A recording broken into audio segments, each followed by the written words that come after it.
Welcome to How To with Tim O'Donnell. Well, good afternoon, everybody. Today I'm gonna make for y'all some Chicken legs, chicken legs, chicken legs, chicken legs, chicken legs.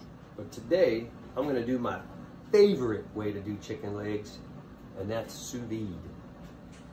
So sous vide is French for under vacuum. It's basically water immersion cooking. So what you do is you take whatever you're cooking, you place it in a water bath that's under temperature in some kind of plastic or some kind of glass. The water doesn't touch the stuff you're cooking, but it cooks at a very low temperature for a much longer time, which gives you stuff that is fall off the bone, tender good. Now, some benefits from cooking sous vide would be, for instance, if you're cooking a bunch of steaks at a barbecue for a bunch of people and they all want their steaks done differently. I want mine rare. I need mine medium well. Well, what you can do is you can take all your steaks and you put your medium well ones in the water first and you cook them. You keep lowering the temperature all the way down to your rare steaks. Steaks are not going to overcook. They're going to be perfectly cooked. They can be immersed in the water for as long as you want. And then what you do is you finish them on the grill. I'm going to do the same thing with my chicken legs. Now, just for a kicker, I'm also going to be cooking a filet in here. I'm going to cook my chicken legs first, and then I'm going to add my filet later, and then I'm going to finish both those items up on the grill. I got my chicken legs. I'm going to get them as dry as possible before I put them in a bag. All right, my chicken is nice and dry. I'm not going to put anything on this, but you can put salt and some seasonings on your meat if you like. What I find is sometimes it can get overbearing. I like to wait till later to do it. I have Ziploc freezer bags. Make sure you're using freezer bags, or if you have a vacuum sealer, you can also put your meat in the vacuum sealer. I'm going to place these chicken legs in here, maybe 4 in each bag. I have my temperature on my sous vide set at 148. I'm going to cook these chickens for 2 hours. I know everybody out there is going, salmonella, salmonella. Pasteurization happens at 145 degrees. That's the beauty of a sous vide. I can cook this chicken at 148 for 2 hours. It'll be cooked all the way through, more tender than any chicken you've ever had in your life. And it's also safe. So the most important thing is we got to get all the air out of this bag. What I'm going to do is I'm going to close half of the bag to about right here. Zip this over. I'm going to submerge the bag in the water. The whole trick is you do not want water in this bag. So I'm going to set this down in there, run it all the way down to the water level, and I will seal this off. Make sure it's sealed. And swim, little chickie, swim, little chickie. All my chicken is in the bath. I got my temperature set. I'm going to put this lid on here to try to hold some of this heat in and keep some of the evaporation from happening. I'm going to let this stuff soak in this nice little bubble bath here for 2 hours. I'll check back when it's done. So some of y'all might wonder, what are you going to do with 2 hours waiting for some chicken to cook? I'll tell you right here. I took a shower. I washed a dog. I put together a hydroponic garden. I prepped potatoes and put them in the oven. I washed a dish. I chopped asparagus. 2 hours at 148. Okay? Now, the beauty of cooking sous vide, I want to cook this filet, and this filet needs to be cooked medium rare, 131.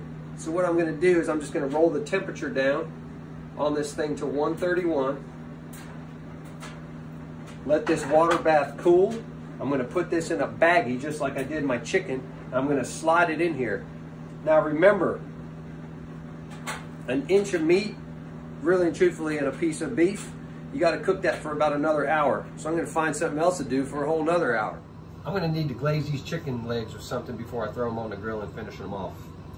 For this thing, I'm going to do a spicy honey mustard glaze. I'm going to just take some regular old yellow mustard, 1/3 cup of that.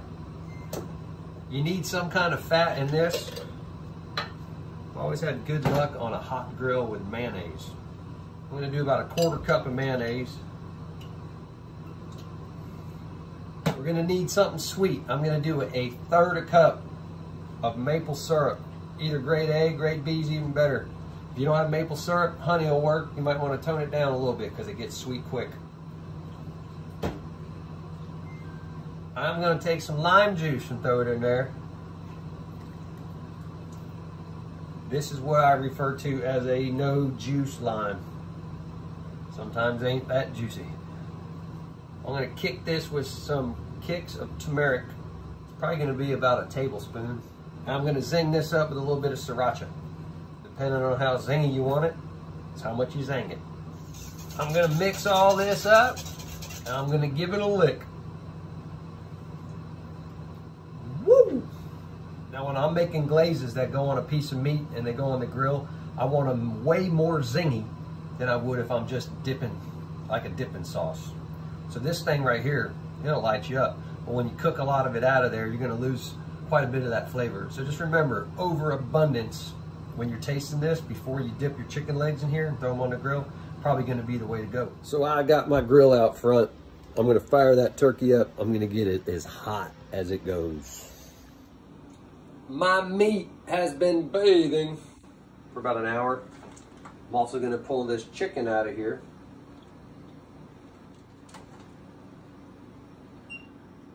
I'm going to take my filet out. I'm going to put him on this nice little dish here. I'm going to put some salt and pepper on him because I don't mess with beef too much. I just put salt and pepper on it.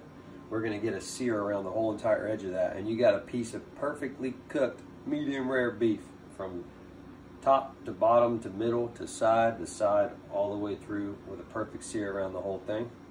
My chicken legs, I'm going to unbag them, but I'm going to save this juice. This is great juice to save when you're making chicken stock. So I'm going to continue to put this chicken on a baking tray. Save my juice. I'm drying these chicken legs off, throwing them in my honey mustard glaze. Now when you pull all this stuff out of the sous vide, it's some of the most disgusting looking meat you're going to look at in your life. The steak's going to look like a piece of Spam, and this chicken looks like some kind of vanilla something that you would never want to eat.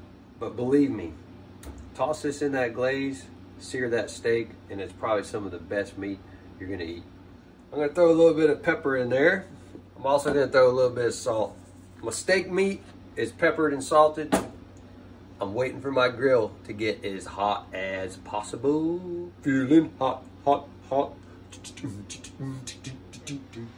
All right, the old Big Easy's approaching almost 600 degrees. I'm gonna throw these chicken legs on here.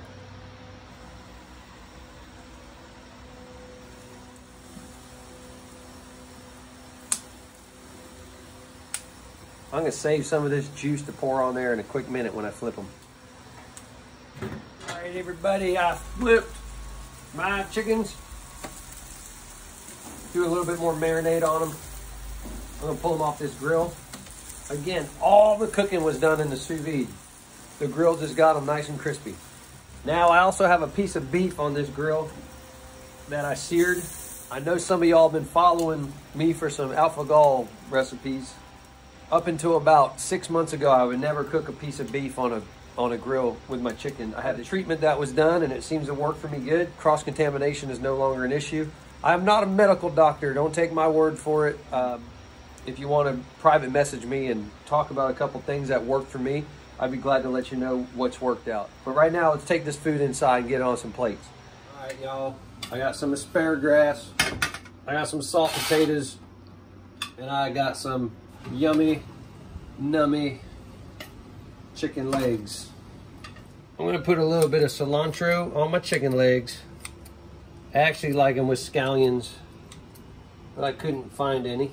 I'm going to pop this with a little bit more lime. These right here are some of the best chicken legs you're ever going to eat. I'm telling you. I'm telling you. As far as my piece of beef goes, that's for my sweet darling. This piece of beef is medium rare from top to bottom. It don't get better than that.